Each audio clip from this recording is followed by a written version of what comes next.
I didn't like the writing. I hated the artwork. Chris Bachelo, unlike Kelly Thompson, I never idolized him when I was a teenager. He never did it for me. His scribbly, not straight when it needs to be straight, or even curved lines. I don't like that. There's missing color here, all the shades of gray. It's a comic book. You got to give me something, man. And that's on the colorist or whoever it was that decided to make things like that. Chris Bachelo in his art. Now, I laughed at this comic book a couple times with what Deadpool was saying. He made a joke here about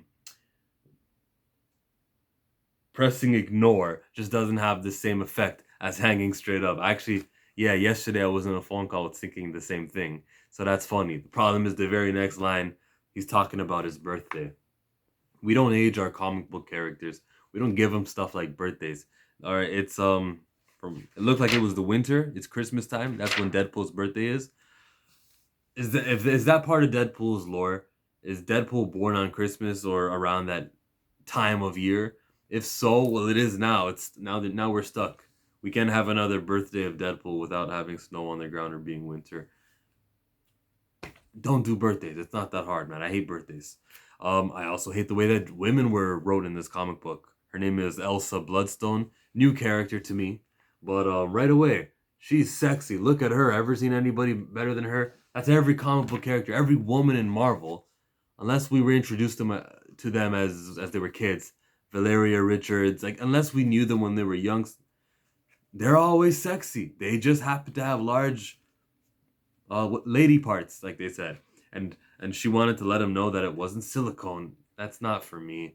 Now there's an argument that women owning their femininity and their body, and this is empowering. Try that on someone that it works to. I can see through that, and I'm not someone who ascribes to that theory. So I dislike the way she was wrote. Man, land shark. I dislike that joke about newspapers. Look, this is print, right? We right now are reading something that's supposedly dying the same way we joked about newspapers.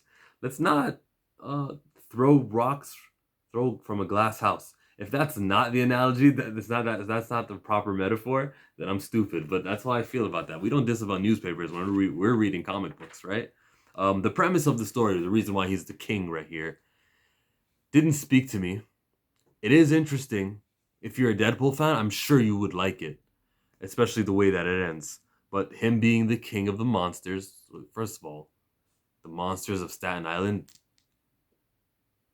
it's like, when they tried to make the Inhumans a thing, this is like trying to make the monsters a thing.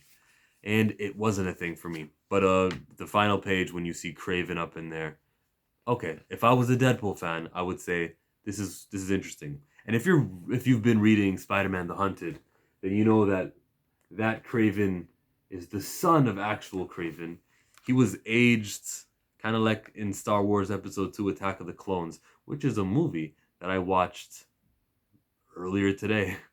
Isn't that funny? I watched that movie earlier today. And yeah, kind of the same thing happens with him that happened to Jango Fett's clones. They accelerated growth. So Kraven is not really Kraven. His characters don't ever die. But if you didn't know any better, that's Kraven. Right? This was this Deadpool comic. I would rate it, but I don't want to be more negative than I already was. I wonder what other people think about this comic book. If you liked it, tell me why you did like it. I won't even disagree with you. I just want to hear why you liked it. All right?